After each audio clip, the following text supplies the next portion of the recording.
बिहार में आए दिन जिस तरह से पुल गिर रहे हैं, उसके बाद चर्चा इस तरह से हो गई है बिहार में कि देखिए तेज हवा के झोंके भी आ जाए तो लोग पूछ लेते हैं कि पता करिए कहीं बिहार में कोई पुल तो नहीं गिर गई। और अब हालिया जो मामला है वो हैरान करने वाली है, क्योंकि जिस पुल को लेकर के मुख्यमंत्री नीतीश कुमार ने उद्घाटन किया, हजारों करोड़ की लागत से बना पटना का मरीन ड्राइव, और उसके बाद देखिए कि उद्घाटन के ठीक दूसरे ही दिन उस पुल में दरार आ जाती है। हैरान करती है ये तमाम तस्वीर। और अब उस दरार को लेकर के देखिए पथ निर्माण मंत्री नितिन नवीन जानने की कोशिश करते हैं, समीक्षा करते हैं और जांच की भी बात कहते हैं। ये पुल को लेकर के बता दें कि देखिए 3,831 करोड़ की लागत से मरीन ड्राइव का मुख्यमंत्री नीतीश कुमार ने उद्घाटन किया था, और ठीक देखिए 2 दिन बाद ही दीदारगंज के पास पुल में दरार आ जाती है, जिसको लेकर के मीडिया में खबरें चलती है। कई सारे सवाल होते हैं सरकार से, और पुल को लेकर के ऐसे भी बिहार में लगातार जो है कहा जा रहा है कि बिहार में पुल में गिरना जो है वो आम बात हो गई है। भ्रष्टाचार को लेकर के लोग बात करते हैं, घटिया सामग्री का उपयोग किए जाने की बात करते हैं, और कई तरह के आरोप भी लगते हैं। अब इस पूरे प्रकरण पर देखिए पथ निर्माण मंत्री है नितिन नवीन, और पुल का निरीक्षण करने के लिए पहुंच जाते हैं, और क्या कुछ चीज़ें होती है ये भी हम आपको बताएंगे। लेकिन बिहार में भ्रष्टाचार को लेकर के कई तरह के सवाल उठते हैं, और देखिए ये तस्वीर किस तरह से नितिन नवीन जो है वो जांच करने पहुंचे हैं। वो जानना चाहते हैं कि आखिर क्या कुछ चीज़ें हो गई हैं, क्योंकि कई सारे आरोप देखिए सरकार पर भी लग रहे हैं, भ्रष्टाचार को लेकर के लग रहे हैं। और वैसा पुल जिसको देखिए 2 दिन पहले मुख्यमंत्री नीतीश कुमार उद्घाटन करते हैं, जिस पुल की, उस पुल में दरार आ गई है। अब नितिन नवीन जो है वो मीडिया को ब्रीफ कर रहे हैं, बता रहे हैं क्या कुछ चीज़ें होगी, जांच की बात, किस तरह से चीज़ें हुई, क्या हुआ नहीं हुआ, ये तमाम बातें जो है नितिन नवीन बता रहे हैं। लेकिन सबसे बड़ी बात हैरान करती है कि आखिर बिहार में इस तरह से पुल को लेकर के खबरें क्यों निकलती है, क्यों आखिर बिहार में लगातार जो है एक के बाद एक कई तरह की बातें जो है सामने आती है। पुल में दरार आ जाना, और उसके बाद देखिए कि तमाम पदाधिकारी जो है वो भी देख रहे हैं, समझने की कोशिश कर रहे हैं कि आखिर इस तरह से क्यों हो गया। और सबसे बड़ी बात कि देखिए जो स्थिति है, जो दरार है, वो उस पुल में तब दिख रही है जब बिहार के मुख्यमंत्री नीतीश कुमार उद्घाटन करते हैं उस पुल का।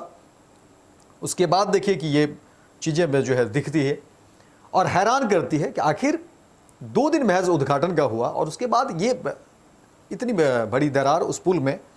और सवाल फिर कई सारे शुरू हो जाते हैं कि आखिर क्या कुछ हो रहा है, क्या कुछ साठगांठ की बात है, भ्रष्टाचार को लेकर के बातें होती हैं। और देखिए विपक्ष भी कई बार सरकार को घेरती रही है इन्हीं सब मुद्दों को लेकर के, और कई सारे आरोप भी सरकार के ऊपर लगते रहे हैं कि आखिर बिहार में भ्रष्टाचार चरम पर है।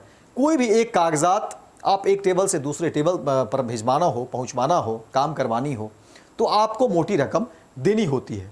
और अब ये जिस तरह से पुल की तस्वीरें सामने आई है, और महज देखिए 2 दिन ही हुआ, मुख्यमंत्री नीतीश कुमार ने 2 दिन पहले जो है मैं इस पुल का जेपी गंगा पथ इसका उद्घाटन किया था। हज़ारों रुपये की लागत से ये पुल का निर्माण हुआ, और अब देखिए जिस तरह से दरार आ गई इस पुल में, उसके बाद चर्चा तेज हो गई है कि आखिर भ्रष्टाचार का अगर इस तरह से स्थिति रहेगी, क्योंकि 3,831 करोड़ रुपये की लागत से ये मरीन ड्राइव बना है जेपी गंगा पथ, और ठीक उद्घाटन के दूसरे दिन ये तस्वीर सामने आती है जो हैरान करती है कि आखिर पुल में ये दरार क्यों है। हालांकि इसको लेकर के कई सारी दलीलें दी जा रही है, तकनीक का हवाला दिया जा रहा है, बहुत सारी बातें हैं।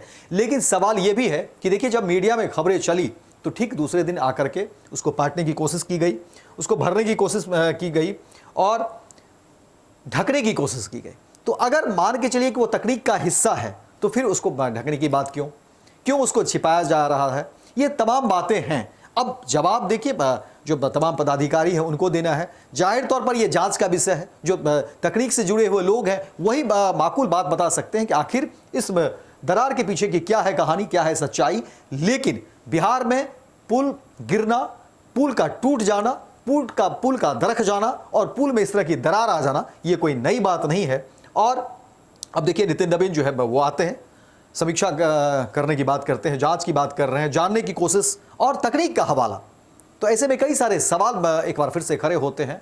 और देखिए, फर्स्ट बिहार और झारखंड की कोशिश यही है कि सच सामने आए, ना किसी पर आरोप ना किसी पर प्रत्यारोप, लेकिन सच सामने आनी चाहिए, क्योंकि लोकतंत्र में जनता को यह अधिकार है कि वो तमाम बातों को समझे, तमाम बातों को जाने कि आखिर सच क्या है, कौन दोषी है। अगर कोई दोषी है तो उसके ऊपर कड़ी से कड़ी कार्रवाई होनी चाहिए, क्योंकि कई सारे आरोप जब लगते हैं तो बदनामी होती है, सरकार की अपनी बदनामी होती है, राज्य की अपनी बदनामी होती है, और जनता के जो पैसे हैं, जो आम आदमी के पसीने की कमाई होती है, उन्हीं सब कमाई का एक हिस्सा ये भी है कि जहां काम हो रहा है, विकास के कार्यों में लगते हैं, लेकिन अगर वहां इस तरह से दरार की सब बातें सामने आ जाए तो फिर वो चीज़ें जो है वो हैरान कर देती है और ये सोचने पर मजबूर करती है कि आखिर ये दरार क्यों, ये सवाल उठ रहे हैं।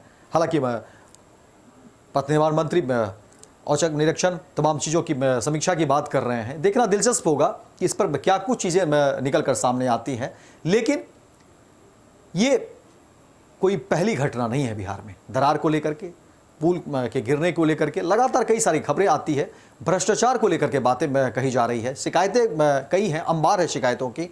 अब ये देखिए, चुनौती है सरकार के लिए कि सही मायने में इसकी जांच हो और जो भी चीज़ें हैं उसको स्पष्ट तौर पर जो है उसको सामने रखा जाए, ना किसी को बचाने की बात, ना किसी को फंसाने की बात, जो सच्चाई है वो सामने होनी चाहिए। और मीडिया का जो कर्तव्य है वो हमने दिखाया, हमने शुरू से इस पूरी खबर को दिखाने की कोशिश की कि आखिर बिहार में जिस तरह से गंगा ये जो पुल है उसको लेकर के जो खबरें निकल कर सामने आ रही है, इसके पीछे की सच्चाई क्या है, इसके पीछे की वजह क्या है, तकनीक का हवाला दिया जा रहा है।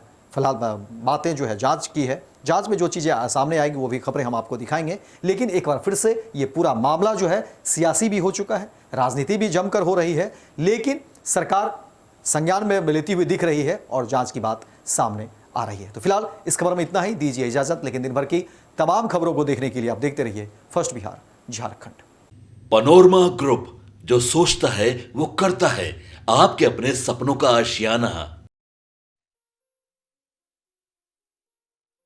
ये लो, मुंह मीठा करो, आज मैंने अपना जॉब छोड़ दिया, अब हम पूर्णिया वापस जाएंगे।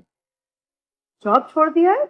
मतलब ये घर कैसे चलेगा, हम करेंगे क्या, और माँ बाबूजी क्या बोलेंगे? इसलिए मैं एक और मिठाई का डब्बा लाया, अपने बिजनेस के लिए लोन अप्रूव हो गया।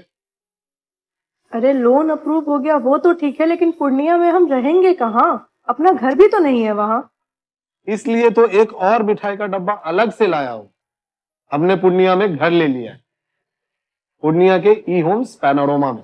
पूर्णिया में पैनोरमा ग्रुप लेकर आए हैं ई होम्स पैनोरमा, बड़ा घर, आलीशान जिंदगी और अत्याधुनिक सुविधाओं के संग। अरे अब क्यों मुंह मीठा करवा रही हो? क्योंकि हम घर वापसी जो कर रहे हैं। घर वापसी की खुशी पूर्णिया में ई होम्स पैनोरमा के संग। E homes panorama, luxurious lifestyle redefined.